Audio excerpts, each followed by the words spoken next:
Everyday ബ്ലെസ്സിങ്ങിലേക്ക് സ്വാഗതം. ഇന്ന് നമുക്ക് ദൈവത്തിൻ്റെ ഒരു ശബ്ദം കേൾക്കാം.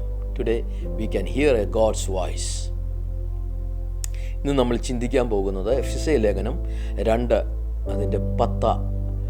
നാം അവൻ്റെ കൈപ്പണിയായ സൽപ്രവർത്തികൾക്കായിട്ട് ക്രിസ്തുയേശുവിൽ സൃഷ്ടിക്കപ്പെട്ടവരായി നാം അവയിൽ നടക്കേണ്ടതിന് ദൈവം അവ മുൻകൂട്ടി ഒരുക്കിയിരിക്കുന്നു.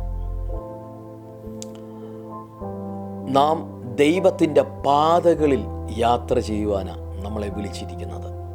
നമ്മൾ ദൈവത്തിനു വേണ്ടി നിലനിൽക്കുവാൻ ദൈവം ഒരുക്കി വച്ചിരിക്കുന്ന വഴിയിൽ കൂടെ യാത്ര ചെയ്യാനാണ് ദൈവം നമ്മളെ ആക്കി വച്ചിരിക്കുന്നത്. ഇന്ന് തിരുവചനം വ്യക്തമായി പറയുന്നു, നാം അവൻ്റെ കൈപ്പണിയായ സൽപ്രവർത്തികൾക്കായിട്ട് ക്രിസ്തുയേശുവിൽ സൃഷ്ടിക്കപ്പെട്ടിരിക്കുന്നു. അപ്പോൾ ദൈവത്തിൻ്റെ കൈപ്പണിയായിരിക്കുന്ന നാം, ദൈവത്തിൻ്റെ കരങ്ങൾ കൊണ്ട് നമ്മളെ ആക്കി വച്ചിരിക്കുന്നത് സൽപ്രവർത്തിക്കായി, നല്ല പ്രവർത്തികൾക്കായി ദൈവം നമ്മളെ മെനഞ്ഞിരിക്കുന്നു. ഹല്ലേലൂയ. സൽപ്രവർത്തിക്കായി ദൈവത്തിൻ്റെ വഴികളെല്ലാം നല്ല പ്രവർത്തികളാണ്.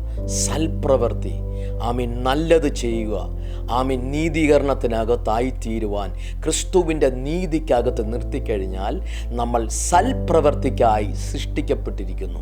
അപ്പോൾ നമ്മൾ ദൈവത്തിൻ്റെ പാത തിരഞ്ഞെടുത്താൽ ദൈവമാക്കി വെച്ചിരിക്കുന്നിടത്ത് വിശ്വസ്തയായിട്ട് ദൈവത്തിൻ്റെ വിശ്വാസത്താൽ നമ്മൾ മുന്നോട്ട് യാത്ര ചെയ്യേണ്ടതാണ്. ഹല്ലേലൂയ.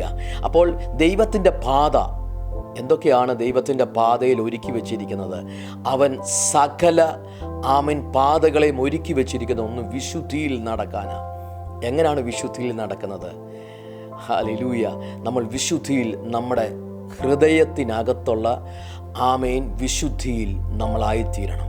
നമ്മുടെ അകത്തെ മനുഷ്യനിൽ വിശുദ്ധീകരിക്കപ്പെടണം, ശുദ്ധീകരണം പ്രാപിക്കണം. അകത്തെ മനുഷ്യൻ ശുദ്ധീകരണം പ്രാപിക്കുമ്പോൾ നമ്മുടെ ജീവിത ശൈലികൾ മാറാൻ തുടങ്ങും. ദൈവത്തിൻ്റെ പാത നിരപ്പാക്കും. ഹല്ലേലൂയ.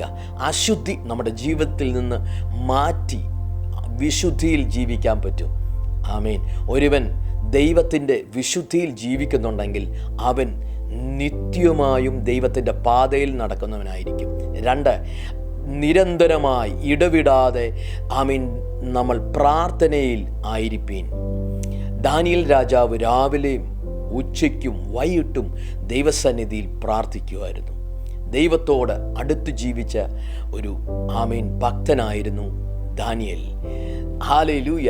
ഇതുപോലെ തന്നെ ദൈവത്തിനു വേണ്ടി നിലനിൽക്കുന്നവരായി മാറണം. ദൈവത്തിൻ്റെ പാതകളിൽ ദൈവം നമ്മളാക്കി വെച്ചിരിക്കുന്നിടത്ത് അന്യോന്യം സ്നേഹിക്കുന്നവരായി, ഐക്യതയിൽ നടക്കുന്നവരായി, ആത്മാവിൻ്റെ ഐക്യതയിലായിരിക്കുന്നവരായി മാറണം. ദൈവത്തിൻ്റെ പാത വ്യത്യസ്തമാണ്. മനുഷ്യൻ ചിന്തിക്കുന്നത് പോലല്ല ദൈവം ദൈവത്തിൻ്റെ പാത ഒരുക്കി വച്ചിരിക്കുന്നത്. നല്ല പ്രവർത്തികൾ, നല്ല അനുഭവങ്ങളിൽ കൂടെ കയറിപ്പോകുവാൻ, നല്ല പ്രവർത്തികൾ, നല്ലത് ചിന്തിക്കുവാൻ, നല്ലത് പ്രവർത്തിക്കുവാൻ ദൈവം നമ്മളെ വിളിച്ചിരിക്കുന്നത്. മറ്റുള്ളവരെ സ്നേഹിക്കുവാൻ, മറ്റുള്ളവരെ കരുതുവാൻ, മറ്റുള്ളവർക്ക് വേണ്ടി ശുശ്രൂഷ ചെയ്യുവാൻ ഒക്കെ നമ്മളെ ദൈവം വിളിച്ചിരിക്കുന്നത്. ഇന്ന് പകൽക്കാലം ദൈവം വിളിച്ചിരിക്കുന്ന ആ വിശുദ്ധ വിളിക്കായി, ദൈവം വിളിച്ചിരിക്കുന്ന ആ പാതയിൽ യാത്ര ചെയ്യുവാൻ എന്നെയും നിങ്ങളെയും ദൈവം ആഹ്വാനം ചെയ്യുവാണ്. എത്ര പേര് ഒരുങ്ങും? എത്ര പേര് സ്തോത്രം ദൈവിക പാതയിൽ യാത്ര ചെയ്യാൻ തുടങ്ങും?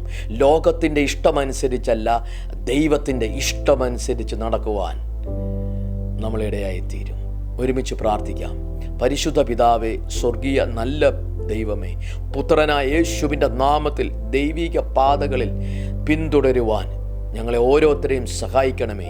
ഇത് കേട്ടോണ്ടിരിക്കുന്ന ഓരോരുത്തരുടെ മേലും ദൈവത്തിൻ്റെ ദർശനങ്ങളാൽ നിറയ്ക്കണമേ. സൽപ്രവർത്തിക്കായി ദൈവം വിളിച്ചിരിക്കുന്നതിനകത്ത് അവർ ആയിത്തീരുവാൻ ഓരോരുത്തരെയും സഹായിക്കണമേ എന്ന് പ്രാർത്ഥിക്കുന്നു.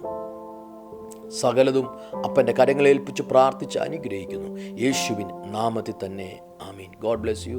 Have a nice day.